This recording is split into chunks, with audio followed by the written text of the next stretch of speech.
Kesuksesan dalam bisnis bukan hanya tentang bekerja sendiri, tetapi juga tentang membangun hubungan yang strategis.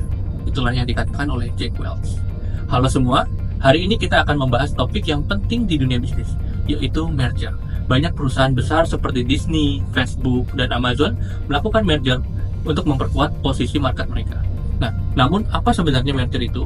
Apa saja jenis-jenisnya? Dan mengapa perusahaan memilih untuk melakukan merger? Di video kali ini, kita akan menjawab pertanyaan-pertanyaan tersebut dan membahas contoh merger yang terkenal, lengkap dengan analisis kinetik.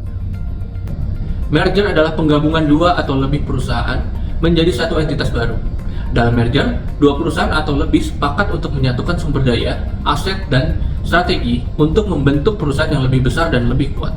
Tujuannya apa? Bisa beragam, mulai dari peningkatan efisiensi operasional, memperluas market, atau meningkatkan daya saing. Nah, merger berbeda dengan akuisisi. Dalam akuisisi, satu perusahaan bisa membeli perusahaan lainnya dan tetap mempertahankan identitasnya. Namun, di dalam merger, perusahaan-perusahaan bergabung dan membentuk identitas yang baru. Merger terdiri dari beberapa jenis. Jenis yang pertama ada horizontal merger. Terjadi antara dua perusahaan dalam industri yang sama atau memiliki lini produk yang sama. Contohnya, merger antara Facebook dan Instagram. Mereka berada di industri media sosial dan berbagi target pasar yang sama. Merger horizontal ini membantu perusahaan memperkuat posisinya dalam satu industri tertentu dan mengurangi kompetisi. Jenis yang kedua, terdapat vertical merger.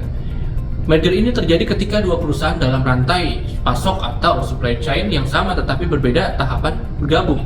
Contohnya seperti eBay dan PayPal, mungkin teman-teman tahu. Ini mereka bergabung untuk mengintegrasikan layanan pembayaran dalam ekosistem e-commerce di eBay. Mungkin contohnya kalau di Indonesia itu ada Tokopedia dengan GoPay.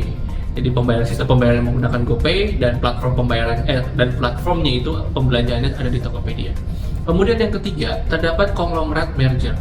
Nah, merger ini melibatkan dua perusahaan dari industri yang berbeda. Tujuan dari merger ini biasanya adalah diversifikasi bisnis. Contohnya nih, mungkin kalian pernah dengar ada Procter dan Gamble yang bergabung menjadi Gillette. Meskipun mereka memiliki produk yang berbeda, merger ini membuat Procter dan Gamble memiliki portofolio produk yang lebih luas lagi. Selanjutnya saya ingin membahas dan memberikan contoh perusahaan yang melakukan merger di Indonesia, yaitu ada Goto. Goto itu merupakan hasil merger dari dua raksasa teknologi di Indonesia, yaitu Tokopedia dan Gojek, yang mengumumkan penggabungan atau merger ini pada bulan Mei tahun 2021. Merger ini menciptakan ekosistem digital terbesar di Indonesia, mengintegrasikan layanan transportasi, e-commerce, dan keuangan. Alasan merger mereka itu yang pertama, memperluas pangsa pasar dan ekosistem.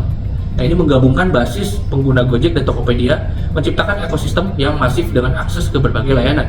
Yang kedua, meningkatkan efisiensi dan sinergi. Jadi ini melakukan operasional gabungan menggunakan efisiensi biaya dan sinergi layanan, seperti integrasi GoPay dan di Tokopedia.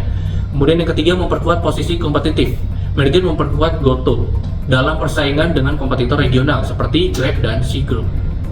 Dan seperti diketahui, sebelum merger, Gojek itu fokus pada layanan transportasi, pembayaran seperti GoPay, dan layanan on-demand lainnya. Nah, pendapatan mereka itu hanya dari komisi transaksi dan iklan. Untuk Tokopedia sebelum merger, dia hanya platform e-commerce dengan revenue atau pendapatan hanya dari komisi transaksi, iklan, dan layanan penjual. Kemudian setelah melakukan merger, secara revenue peningkatan signifikan terjadi karena gabungan pendapatan Gojek dan Tokopedia ditambah dengan sinergi layanan lainnya. Nah, untuk profitabilitas memang Goto masih mencatat kerugian. Fokus mereka pada pertumbuhan dan investasi di bidang dan berbagai layanan. Untuk valuasi, tercatat di IPO, Goto mencatat valuasi sebesar 18 miliar US dollar, menjadikannya salah satu perusahaan teknologi terbesar di Indonesia. Nah, mereka ini memiliki tantangan. Yang pertama, bagaimana mereka kedepannya untuk meningkatkan pendapatan. Yang kedua, bagaimana mereka harus mengurangi kerugian yang dialami untuk operasional. Itu tantangan yang cukup berat bagi mereka. Namun, memang untuk merger Goto itu merupakan salah satu langkah yang strategis yang menciptakan ekosistem digital raksasa di Indonesia. Yang meskipun menghadapi tantangan yang banyak, Goto memiliki potensi besar untuk pertumbuhan dan inovasi di masa depan. Ya, demikian pembahasan mengenai merger. Jenis-jenisnya, alasan perusahaan melakukan merger, dan bagaimana prosesnya.